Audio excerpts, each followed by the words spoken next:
Now you have a first good idea of authentication in Blazor applications.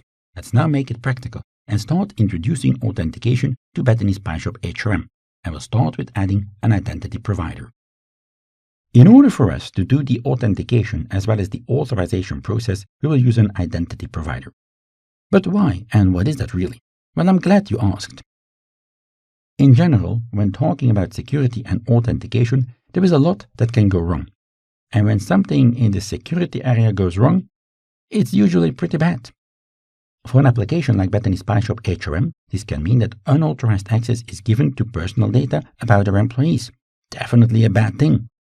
Rolling your own security system is rarely a good idea, since there will always be things that you didn't think about, increasing the risk of leaving a door open somewhere. You also want to store as little information as possible, such as passwords, in your own system. For these reasons, we will nowadays often default to using an identity provider. This is an external service that is responsible for the authentication and authorization process, and they will do things like storing the passwords for you. Also, access to other resources, such as APIs, can be controlled through an identity provider. Public identity providers include Facebook, Twitter, and Microsoft. Blazor can work with OpenID Connect compliant providers, and some of these you may have already heard about. Duende Identity Server is one, but requires most manual setup, which is why we won't use that here. Okta and Auth0 are two very well-known identity providers, and I say them in one go since Auth0 was acquired by Okta. The different solutions have a different target though, and we will use in this course Auth0, which I find a very developer-friendly option. Another commonly used option is Azure Active Directory. As said, we will use Auth0 in this course. You will see that once everything is configured in our application, users will log on in our application through Auth0. We won't offer registration in our application, but that too can be delegated to Auth0.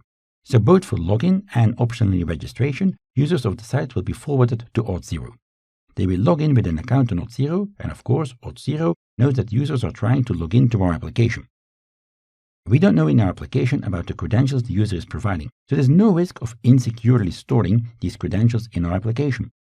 Once logged in, and thus the credentials are approved on Auth0 for our application, Auth0 will redirect back to our application, and our application will take it from there.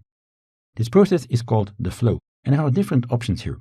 Blazor will use the PXE flow, short for Proof of Key and Code Exchange. We'll see the details, the steps of this flow in the next slide. One other thing I really like about Auth0 is the fact that it is free for up to 7,000 users, and that's even the case for commercial applications. How great is that?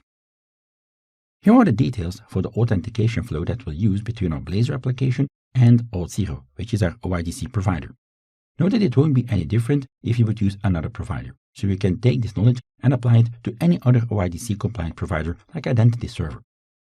So first, when the user clicks on the login button or hits a component where the authorized attribute is applied, they will be redirected straight to Auth0.